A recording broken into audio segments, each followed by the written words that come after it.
like to call this meeting to order. If we could have a roll call, please.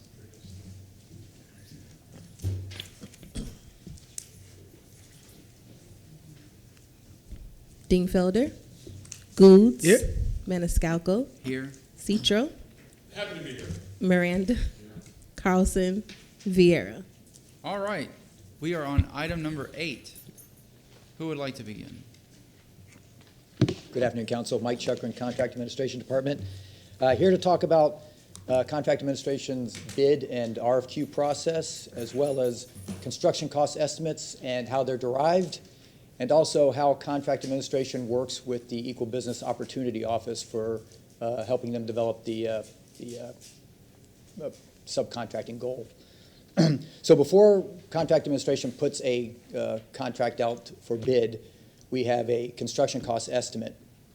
This construction cost estimate comes from multiple sources. This can come from a design consultant that was hired by the city to provide that design. It could come from a design build team that is under a GMP to do that. It also comes from city engineers from the utility departments, the water, wastewater, transportation, stormwater departments. So when we get the construction cost estimate, a lot of items on there that is broken down into subcontracting tasks in there. So subcontracting items on there. And this is done on what's called a project task worksheet. This project task worksheet, after all the subcontracting items are noted, is submitted up to the Equal Business Opportunity Office. So from there, this is where Greg Hart and his team look at this, and they match those subcontracting opportunities identified with small local women and minority businesses that are certified with the city. And if there are 2 or more firms that are capable of doing that subcontracting work, then that becomes part of the goal setting. So Greg and his team go through the entire project task worksheet and identify all the subcontracting tasks, and they will establish the goal. So that'll be a goal set, and with that, he provides that to the Contract Administration Department along with the contact list of all the firms that were identified to do that work. So when Contract Administration gets this, this becomes part of the bid package that goes out, that's advertised. And as part of the instruction to bidders, any prospective bidders required to solicit each and every firm identified on that contact list. So, and as such, they're also required to provide all documentation of their outreach. So it's emails, faxes, phone calls, whatever they did. That's part of their bid package that's going to be submitted. So bid opening day, Contract Administration opens these bids. We get the apparent low bidder. We take that bid package, we submit that up to Greg and his team. And they will take a look at this to make a determination, and they'll make one of 3 determinations. One is that contractor met the goal, the contractor made good faith effort to reach the goal, or 3, they did not meet the goal and did not make sufficient good faith effort. So Contract Administration does not move on this until we receive a determination memo from Greg with one of those determinations. If that determination was that they met the goal or that they made good faith effort, then Contract Administration gets that memo when we move forward with the award process. Goes into SIRE, gets on the agenda, and comes before City Council for approval. Now, if that was the 3rd option, that they did not meet the goal and did not make good faith effort, then they are determined, that contractor will be determined non-responsive due to non-compliance with the Equal Business Opportunity Program. And as such, Contract Administration will then take the apparent second low bidder, submit that bid package up to Greg, where they again start that review process. So that's the bid process in general. RFQ process, similar, but there are a few differences. Differences are that this contracting team is already selected. They're selected through Florida Statute 287.055, the Consultant Competitive Negotiations Act, CCNA. The mayor makes that selection.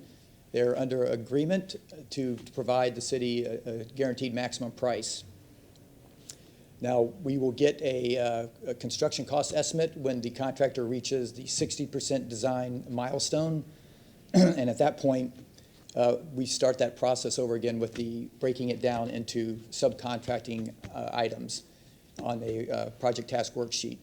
This project task worksheet is again submitted up to Greg and his team where they match that up with city-certified firms.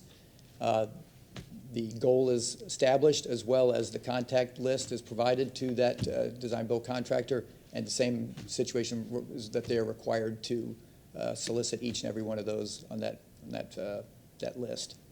So that's the bid RFQ process in general, so I'd be happy to take any questions. Councilman. I guess I'm looking at, I always hear the word good faith.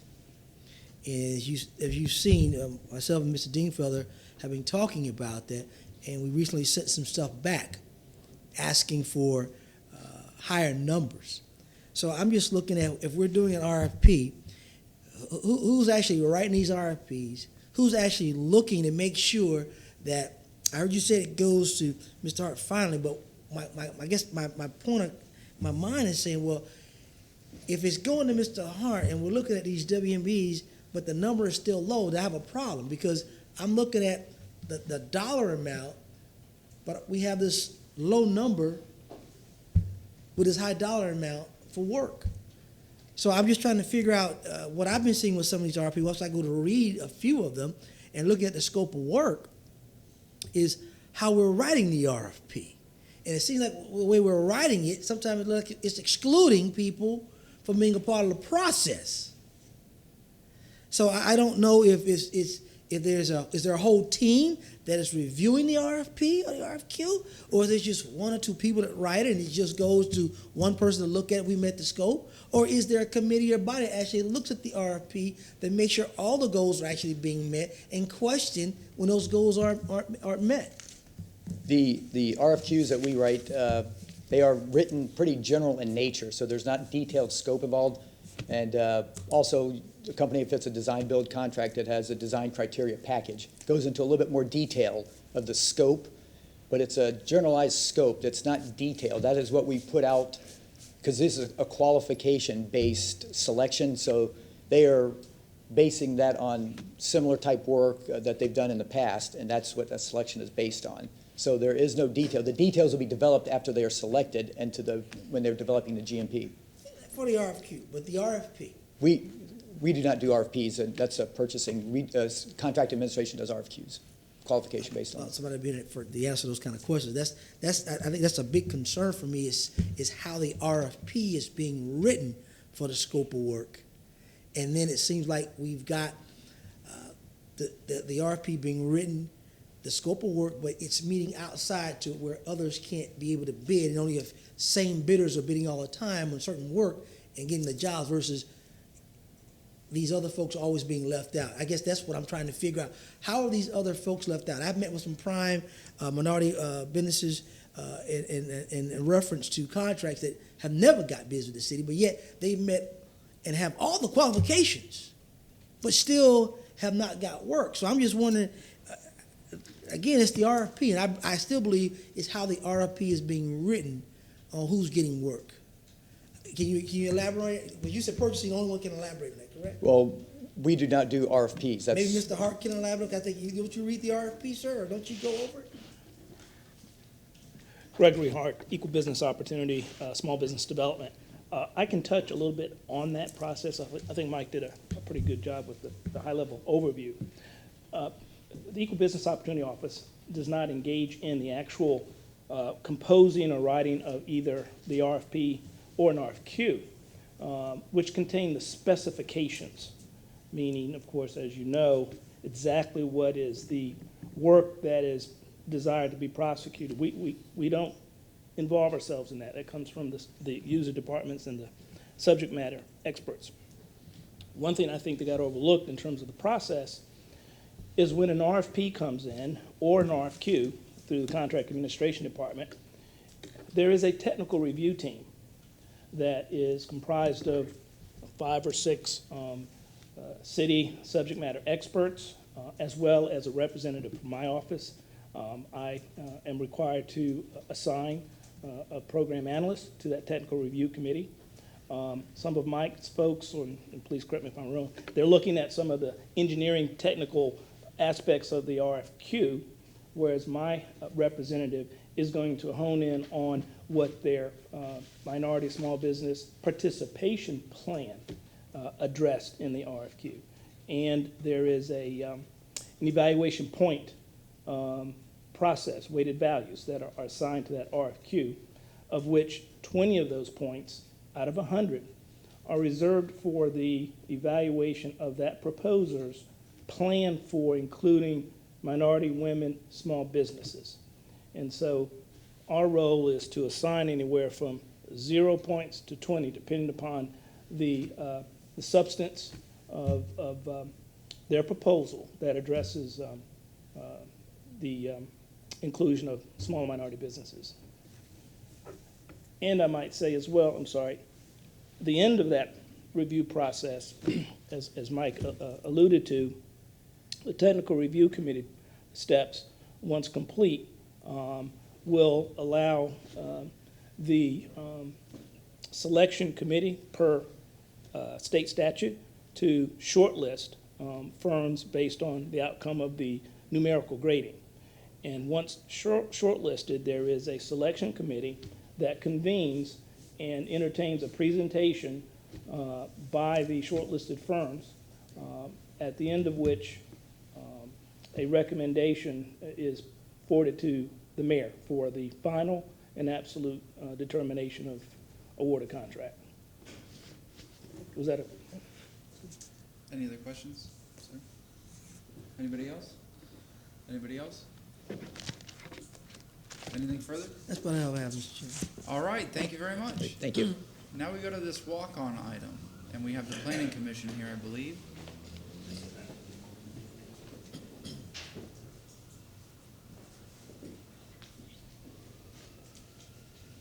Yes, good afternoon. Melissa Zornita, Executive Director of the Planning Commission. We have some handouts of the slides. Mr. Snelling had asked us to come over and share with you all some information that we've been talking with the Board of County Commissioners about in some workshops with them in preparation for what I believe a joint meeting you're going to be having with them on this topic in March on the 25th. Some of you who are on the MPO may have seen some of this information before, but we produce every 5 years population and employment projections and allocations of where that growth will go throughout our community based on our adopted comprehensive plans. These population projections are a tool that is used for planning purposes. They're not something that is ever adopted, but to give you a little background in the process that we used, we update these, as I said, every 5 years. So now we're looking out to the year 2045. As part of our process, we look at what are the demographic trends, the real estate market trends, to understand where growth is going within our community.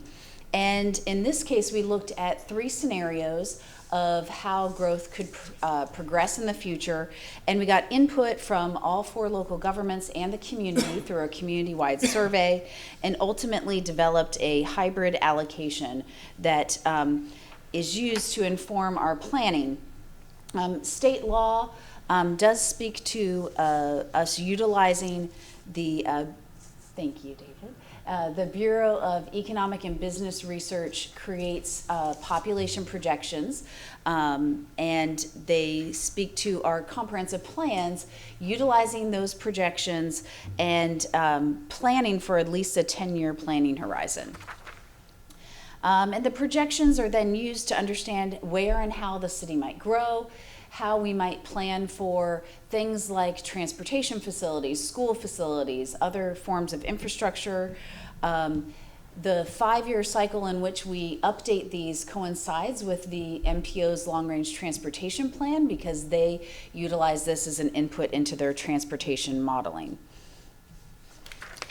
So, county-wide, the Bureau of Economic and Business Research's projection for Hillsborough County is to be at just over 2 million people by the year 2045. Sorry to interrupt, but No problem. we're gonna lose our quorum in about 10 minutes. or Okay, so, I'm gonna talk so really fast. How thank about you, that? I appreciate it. Okay, sure thing.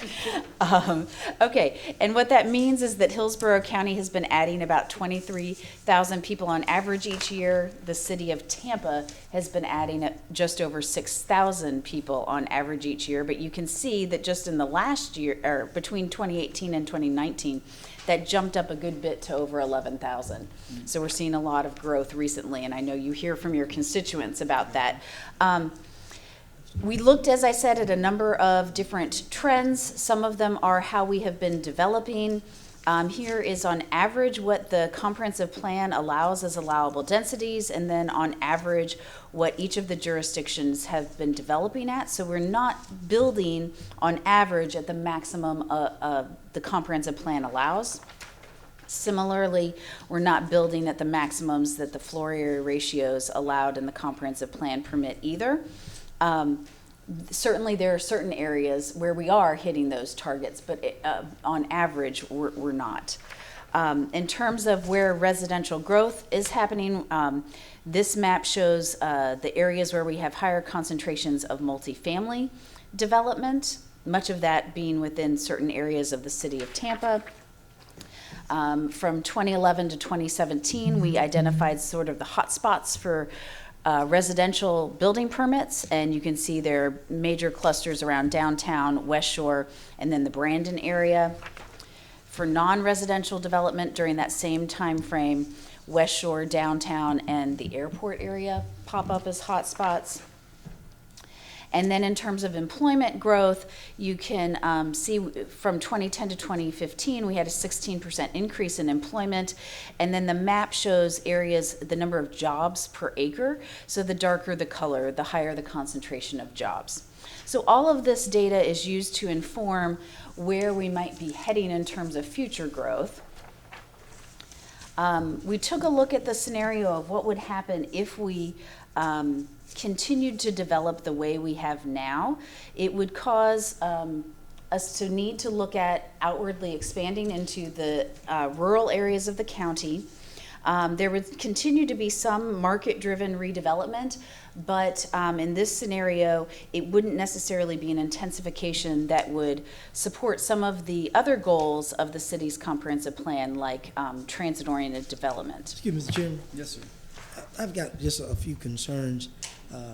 We have the planning commission here, and it was an add-on, and she's giving a lot of good information. We've got 3 other councilmen that are missing, who are really in depth with land use and development and transportation. And I don't want her to just be up here talking, and then we've got 3 councilmen that are missing, when you talk about you got the planning commission here. So I would ask that we have them come back. Sure. That Be way we happy have a to do full that. council, so they can hear in depth what's going on. Mr. Rand has to leave. We'll put you first on the agenda. Okay, Yeah, it's I'm just, happy to there's do that. three people missing, and I know they're gonna have questions, and it's a lot of information. Issue. But, sure. And I know you've waited here, and, Right. you know, Oh. but just to be fair to everyone so they get it equally. Mr. What do we have that we can get them on? Can we make a motion for a CRA, or it has to be Has to be by council. CRA? It has to be a council meeting. Well, depends when you want to do it. This is in anticipation of your March 25th joint meeting with the Board of County Commissioners. So you want to do it before March All right. 25th, obviously, Yes. because it'll be relevant. Right. Right. Your March How about 19? calendars, your March 5th calendar has 9 staff reports. Your March 19th calendar has 8 staff reports. Your March work session really has to be rescheduled. We'll take that up at the end because you have Okay, that well, 2-hour, We're gonna. you have that 2-hour, and that's after the date anyway, the March 26th. Why don't you do the So March could- 5th? You said the March 5th? Well, that's true.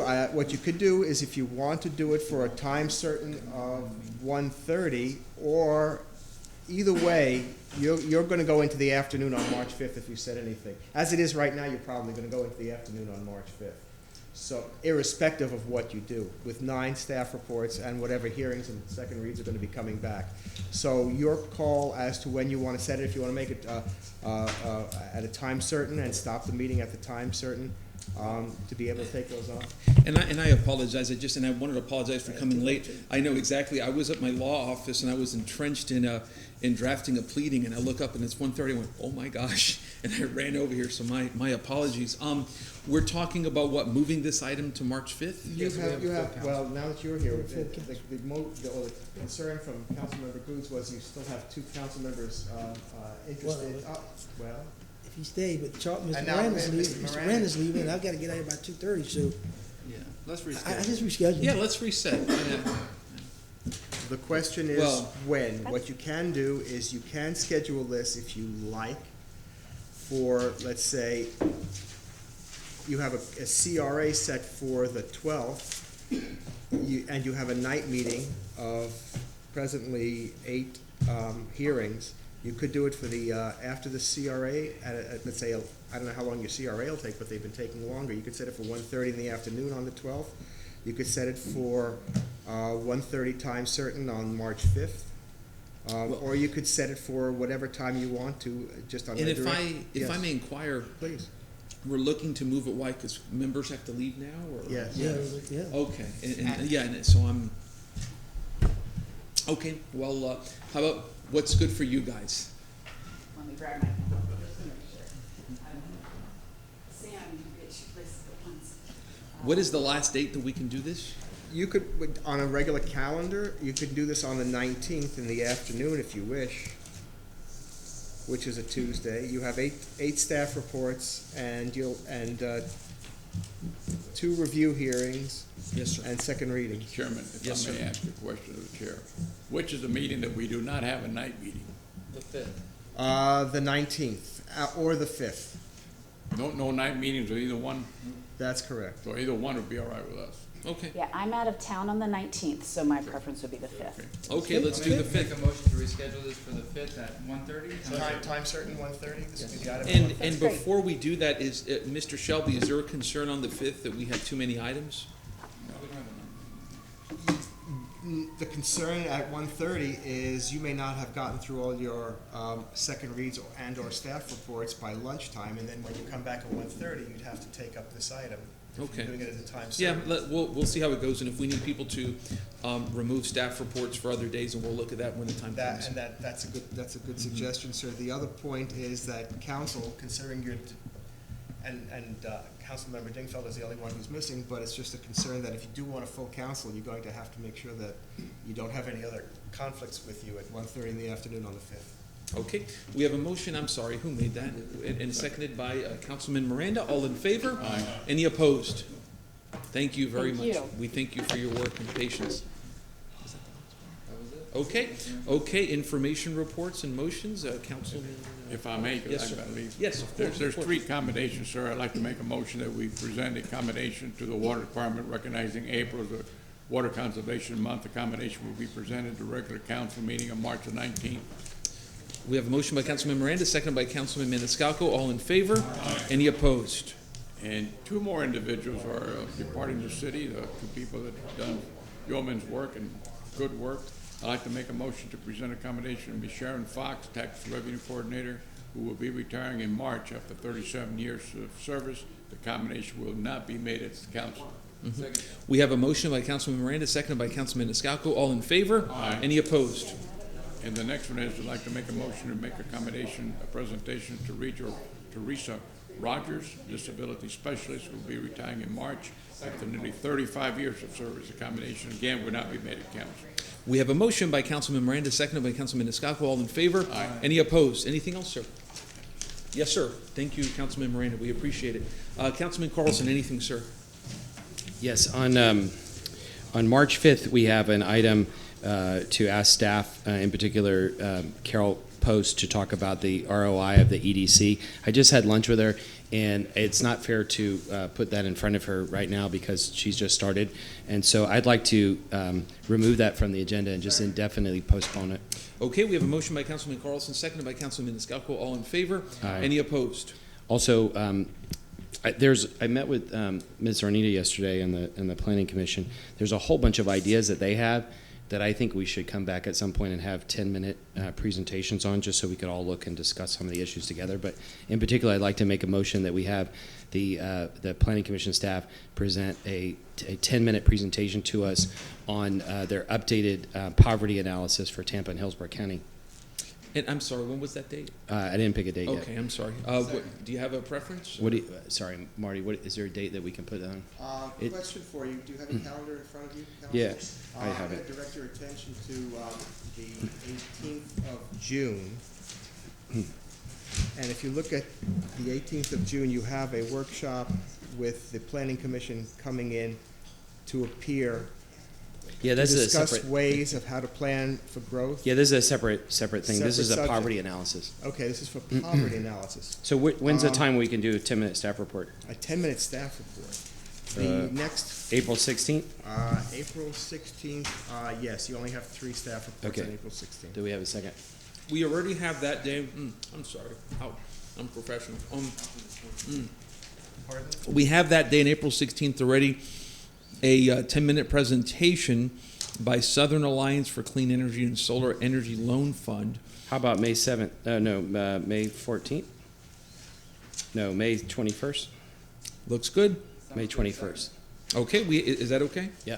Thank you. We have a motion by Councilman Carlson, seconded by Councilman Escalco. All in favor? Any opposed? Hey, one last thing. Question then, this is the Planning Commission, is that correct? This is a staff member of the Planning Commission who will be giving an update on their poverty analysis. Just about And you the- wanted it under staff reports? Yeah. Okay, thank you. And then one last thing. You remember last year, I think it was May 1st, on our first day, that we voted for chair and officers.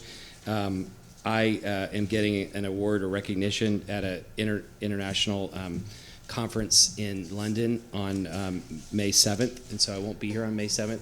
And if that's the day that we were going to have the election, I would request that that council give me permission to either call in or that we have the Yeah, election of on a course. different day.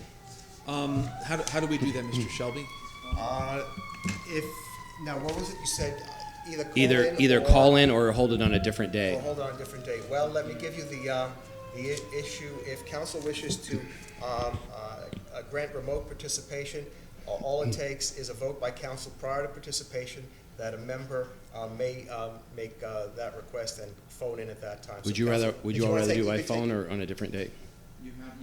The charter says that you have to have. Right, I was gonna remind you all, the charter does, I think, Yeah. designate a specific date that you have to Okay. have. I don't believe that's a charter provision. I believe that's a council provision. Was it? Okay. Yes, take a let me look. just double check.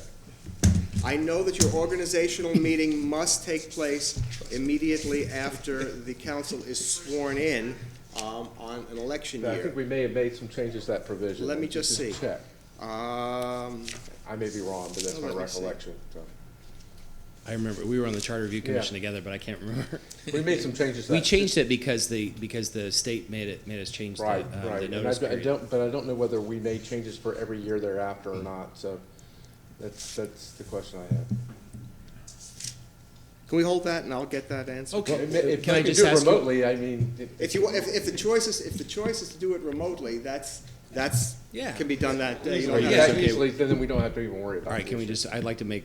Do I a make a request. motion? It's just a request of I- council Here. to appear remotely. Hereby gladly granted. There you go. Okay, we have a motion by Councilman Carlson, seconded by Councilman Goods. All in favor? Any opposed? And said motion will include that we will, in case if there's any electronic snafus, God forbid, that we will not take the vote without Councilman Carlson. 5 hours.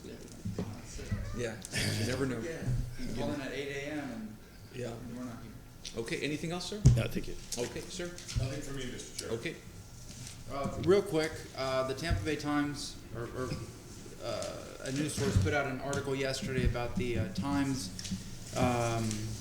full-time employees getting their salaries cut a certain percentage for the next few months or so, or a few paychecks. And I would just encourage everyone that has not subscribed to the digital service for the Times, please do so. It's cheap, it's just a couple dollars a month, but you're helping, you're supporting local journalism, our newspaper for this city, and I would encourage everyone watching at home, anyone who has not done so to subscribe and go online and show their support. And that's it. And I want to second that, if I may. It's local journalism is important for many issues, not just to know about the news, but to hold us all accountable. That's just so important. So I second that. Anything else, sir? Nothing? Oh, I got, if I may, very quickly, just 3 items. I moved that on May 21st, a representative from the Gold Star families come to speak about Memorial Day. We have a motion from Chairman Vieira with a second from Councilman Goods. May 21st. All in favor? Aye. Aye. Any opposed? All right. Next. Thank you very much. Also, I motion for the strike that. I motion for a staff report only, not an appearance on, let's say, May 7th, from Tampa Fire Rescue and the administration on potential design plans in the coming years, obviously not requesting it in this year's budget or anything of that nature, just for the feasibility of another fire station for the North Tampa area to help them lessen the load in that area. I didn't go through the statistics last week. We were able to get net a 24-hour daily unit for Station 13, which was a huge win for citizens here, and my hat is off, as always, to the administration for putting public safety first. But, you take a look at the area, and I'm certainly not a public safety specialist, that's for darn sure. But when you take a look at the areas that this station covers, it's very, very vast, and I would just like to see the feasibility of that, the potential of that, the benefit of that, et cetera. So I hereby motion for that. We have a motion from Chairman Vieira with a second from Councilman Citro. All in favor? Aye. All right. And then lastly, if I may, I'm going to request a legal study the following: the present legal status of the encouragement of Florida certified apprenticeships in our City of Tampa contracts, and what steps the City of Tampa can take to encourage the use by our contractors of Florida certified apprenticeships in our contracting process for contracts worth over $1 million. I do this because in our contracting process, there are certain things that can be done to encourage upward mobility for families. This is certainly one of them. I'm very well aware of the fact that our friends in St. Petersburg are being, there is a civil action regarding something with regards to apprenticeships. To that extent, I've been meeting with my friend who is a school board member as well as the head of Associated Builders and Contractors, Mr. Steve Kona, whose organization is pursuing that, and working also with numerous unions so that we have dialogue before, so that we do not meet the same fate, because that's the last thing that we want. Second. We have a motion from Chairman Vieira with a second from Councilman I'm Goose. sorry, 60 days. And that would be, what are we in? That would be It's the April. end of- So let's do May 7th. We have a motion from Chairman Vieira with a second from Councilmember Goods. All in favor? Aye. Okay. Mr. Chairman? Yes, sir. I did forget something. I thought it was in here, but she didn't bring it out. There's a longtime pioneer who passed away, Mr. Eddie Smith Jr. in Rogers Park, 1952, first African-American to be the caddy out there. He's been a catalyst out there for decades nationally regarding our Rogers Park. I'd like to go ahead and posthumously get a commendation from City Council for him and his family to be given to him in his services this weekend. We have a motion by Councilman Good, seconded by Councilman Maniscalco. All in favor? Aye. Any opposed?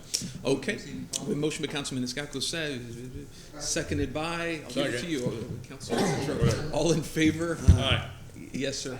And now, of something of extreme importance that I'd like to bring to your attention. Yes. You have the calendars in front of you. On February 6th, Council made a motion at the administration's request. They gave you several options. Council chose option 2 for a 2-hour presentation in each of 4 workshops at a time certain of 10 a.m. on March, April, May, and June. What that requires of Council, particularly for the March and April workshop dates, is to reschedule those items, either as a report only, receive and file a report, or as a staff report, or perhaps at 1:30 in the afternoon. I'm not asking Council to take action today, but this is something that needs to be done, because I believe it's Council's intention that wherever they are at 10 o'clock, they will stop what they're doing or be complete necessarily, and then work till noon to allow the administration their full 2 hours. So I am asking council, for housekeeping purposes, to add to next week's agenda. I know it's a one-week motion. I apologize to the clerk, but or we could just do it as an add-on under housekeeping. Either way, to be able to clean up particularly the March and the April workshops. And I ask that to be done under unfinished business at the end of next week's meeting. Okay, yes, so what you're essentially asking us to do then, Mr. Shelby, is for individuals who have requested workshops on these 2 dates to look at them and see what can be converted to Either a pushing it- receive and file, either report Yes. only, or a staff report, or anything after, let's say, in July, August, Yep. September, a workshop if Okay. you require a workshop. So take a look at that, everybody, and if there's something that we can move, let's move it. And of course, you do have the option on workshop. April and May workshops. You do and also, you do have the option, if you want to come back at 1:30, to move those to the 1:30 and after time, but that's a council option as well. Okay. Anything else, council members? Okay, and we're this evening at what? 6 o'clock. 6. Now, so I guess I didn't ask for a motion to be made unless the clerk, would you require a motion that it show up on the agenda to have that discussion, so we discuss it next week? Yeah, that's a good thing there for a reminder. You want to make that motion, Councilman, that we deal with that issue next week as to the scheduling of the workshops? I think it's a motion, we reschedule the workshop for, But no, I'm sorry. Do you want to make a motion that next week at the end of our items, we discuss rescheduling workshops? make a motion that at next week's council meeting, we discuss and rework the dates for the city administration. Yes, sir. Do we have a second? Second. Okay, seconded by, we have a motion by Councilman Good, seconded, I believe it was first by Councilman Scalco. All in favor? Aye. Any opposed? Okay, receiving files been done. We are adjourned until 6. Is that your Phil. Gina wanted me to mention to you.